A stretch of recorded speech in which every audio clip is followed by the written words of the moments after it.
You're listening to Money Never Sleeps Radio. In your face. What we got here is a failure to communicate. Oh, have I got your attention now? Greed, for lack of a better word, is good. You know what I mean? Money to be made in a place like this. Money never sleeps, pal. You're crazy. Don't run when you lose. Don't whine when it hurts. You know what it takes to sell real estate? It takes brass. I've fallen, and I can't get up. Alright, welcome to Money Never Sleeps. This is a show where we talk about anything and everything that impacts the flow of money from around the corner to around the world. And today, on this show, on this episode, I'm going to talk about the economy. I'm far from an economist, right? But I just think that, understanding certain parts of the, what moves the machine, and understanding it a little bit helps when you're trying to map things out or trying to figure things out or try to understand anything as far as the economy works.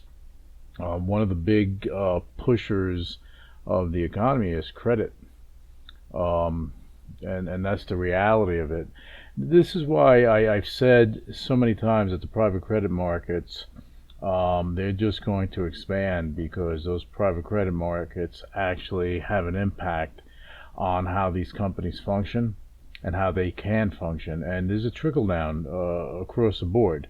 And I'm going to try to simplify this because I've simplified it for myself so that I can kind of understand it. When you have credit, it's like if you're buying something in the store, right? You go and you buy something on credit. You're not using cash to do that. Cash is a settlement. That's an instant settlement between two parties. So that's the end of the transaction. When you have a credit, you have an open transaction. So if I was buying something on credit, I'm creating a liability where the merchant is actually gaining an asset, right? Because now they have it. They're owed the money. So that's how that works, right? If I fail to pay that back, that merchant, that asset goes away. And that can be a problem. So think about that on a massive scale of how that can, impact things. I mean, just look at 2008. It impacts everything. Okay, you look at 1929. You look at anywhere throughout history. Go back in time. Go back to Babylon, the Medici era. Go back to Amsterdam. Go back to these times. You'll see how the story never changes. The only thing that changes is the location, the monetary instrument, and basically the players involved. And that's the reality of it. When you're talking about credit, credit moves the economy. All right, when you have credit, people are spending more, right?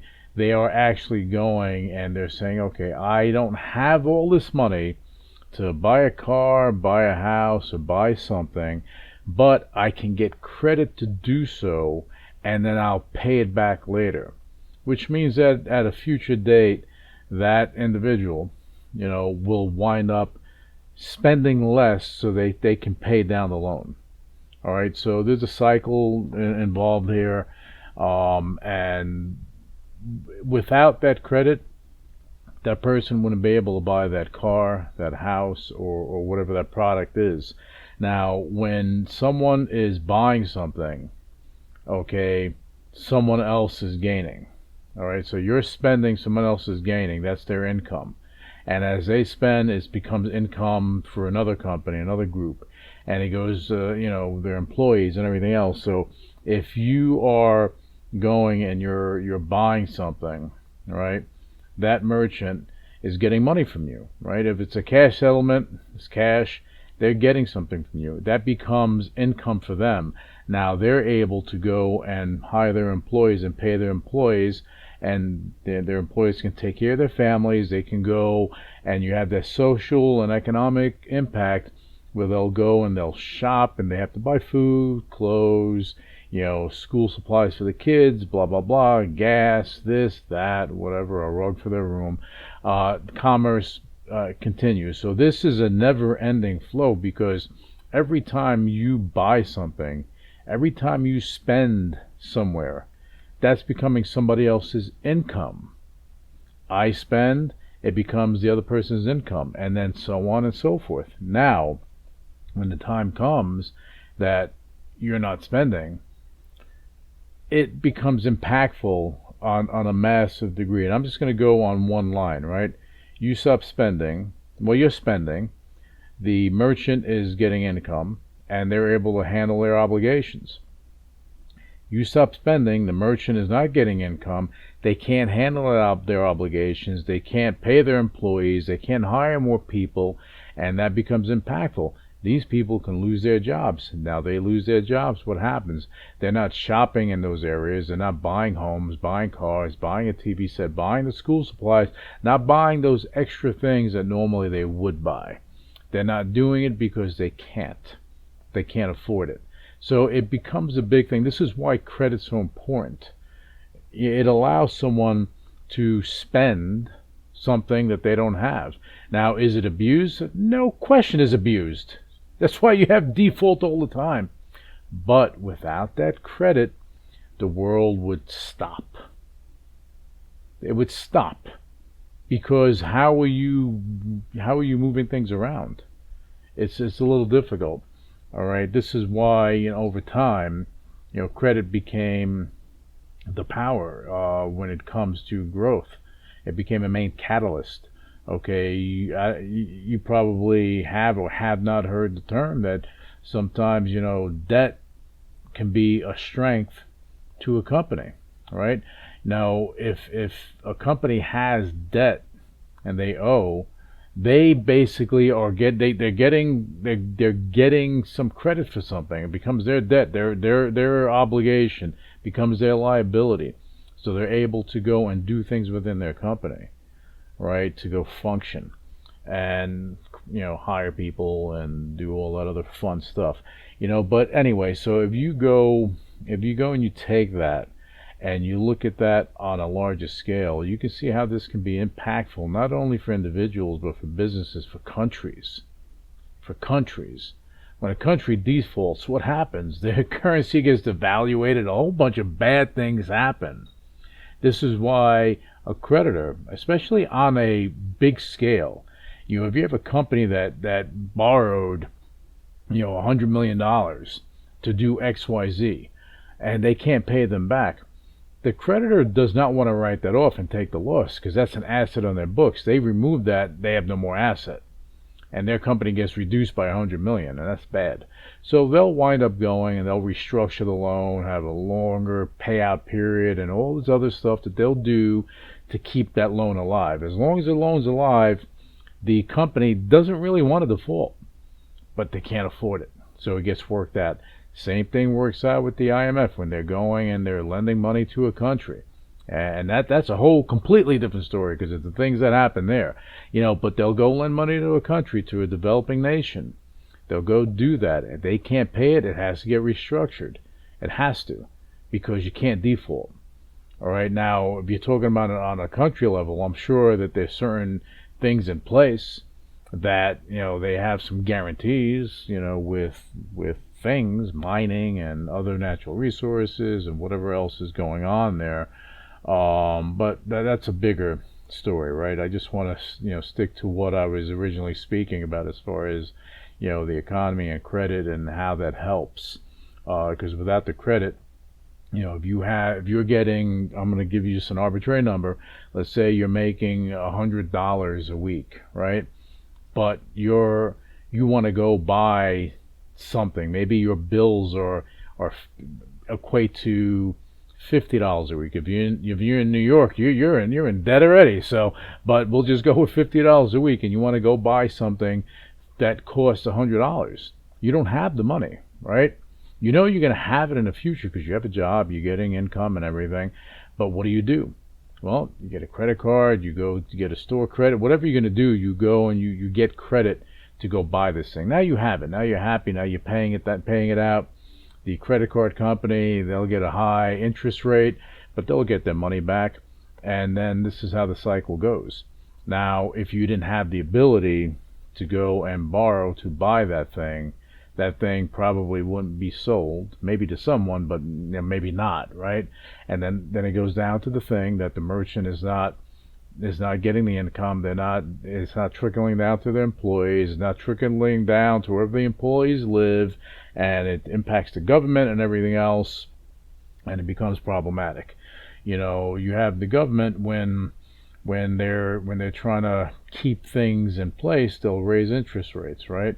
Now, that's the easy way to go solve problems when you have, inflation out of control. You're able to do that. But now, when you don't have these tools in front of you, if you are at, like we were for a little while, we're at zero, right? So you're at zero, your hands are tied. What do? You can't go negative. What are you gonna, the government's gonna owe you something beyond that. They're gonna go negative. It can't happen. So, what winds up happening there, you have a problem. And something, and this is why when you have economists that are talking about the Treasury, let's say, you hear a lot about, with Trump saying, telling Powell when he was when he was at the head of the Treasury, at the Federal Reserve, not the Treasury, the Federal Reserve, and he wanted him to go and lower interest rates. But if the economy is not supporting it, how do you do that? You do that, you create a problem. See, the government and the Treasury and everything with the government, they can do only one thing. The Federal Reserve does another thing. Like a central bank does one thing, and the government does another thing. The government can actually go and spend. They can spend, they can go and buy, they can go and distribute money to the people, and unemployment and welfare, and they can do that.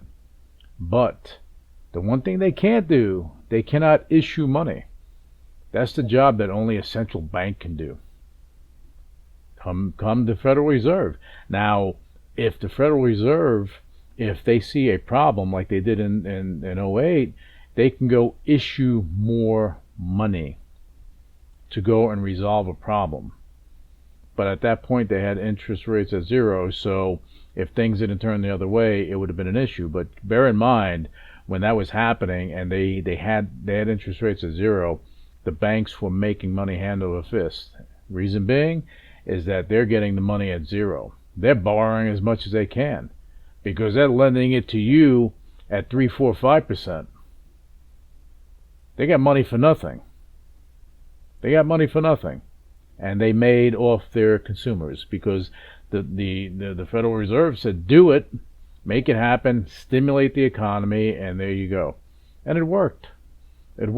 But now we're in this situation that, everything's in flux. We have the war going on and all this stuff, and it's impactful to how the country is going to run.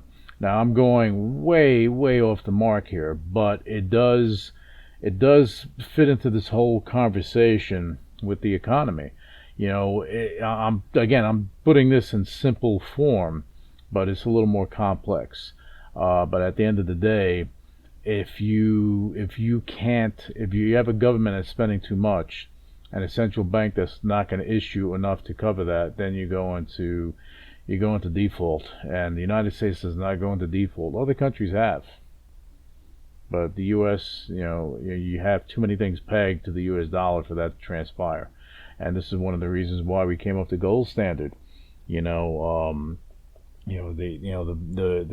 value of gold, on the books of the U.S. government is under $40. Gold is over 4,000. So they, the adjustment in price isn't there. But then again, if you peg any currency to a commodity, let's say gold or something like that, you can only issue what you're allowed to issue. It increases that scope of default, because now if things go awry, if something goes wrong, a war breaks out and you need to defend yourself, and you say, well, I have $100 in gold, I can't issue any more than $100 worth. But you take the gold out of the equation, you can issue $1 million, and this is why this transpired, and this is the way the world goes around, But going back to the private credit markets, when they issue credit to a company, these companies, they need the money to go grow and do the things they need to do. When they're getting the private credit, they're basically, I think they're at a they're at probably about 70% valuation of the company that they're able to go borrow, sometimes 60. So it's not crazy that the private credit issuer is going to be in dire straits. All right. They make sure that you have these things in place, but now they're taking on a little riskier things with the data centers and everything because they're longer winded. However, still not a bad play, because you hold the keys. You have the credit. This is how you had the Rothschilds when they were doing their thing, and they became a global powerhouse during that time. Because what did they do? They lent money out. They became bankers. And the bankers are the ones that were running things. Even today, the bankers, and bankers are different today. Okay, they're different than they were back in the 70s or 80s. Okay, it's a different animal, different game, and the Federal Reserve and the things that happened over the past 20 years made it what it is today, where you have investment banks, which are also bankers, which are the power players, the J.P. Morgans, the Goldman Sachs, the Morgan Stanleys, the Credit Suisse. They're the power players in the space, in the financial space, and this is where we're at here.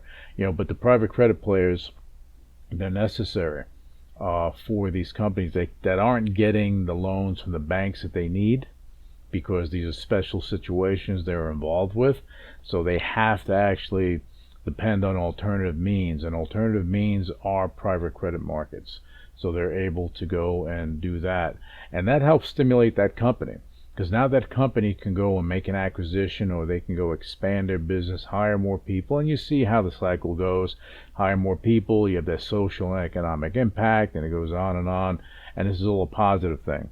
Now when the private credit markets, if that should dry up, which I doubt it, but if, let's say, for argument's sake, let's play devil's advocate, let's say that was to happen, you would have a multitude of companies that will have their hands tied, and you have a lot of companies that will go out of business.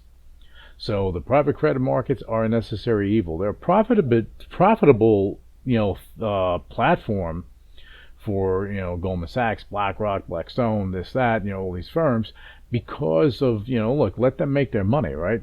They're getting a higher yield. It's not maybe it's along the lines of junk bonds a little bit, but they're getting a higher yield, and they're just lending on a bigger scale. It's like that the company got one big credit card, one big lump sum of money, and let's just tranche out whatever it is. But at the end of the day, the company winds up getting the resources they need to grow. And if they grow, they're paying back the creditor, and the creditor is going and taking that and lending it out to another company, and so on and so forth. And it's a beautiful machine as long as it's running well. The time that it doesn't run well is when companies start to default. And that's when things get a little scary.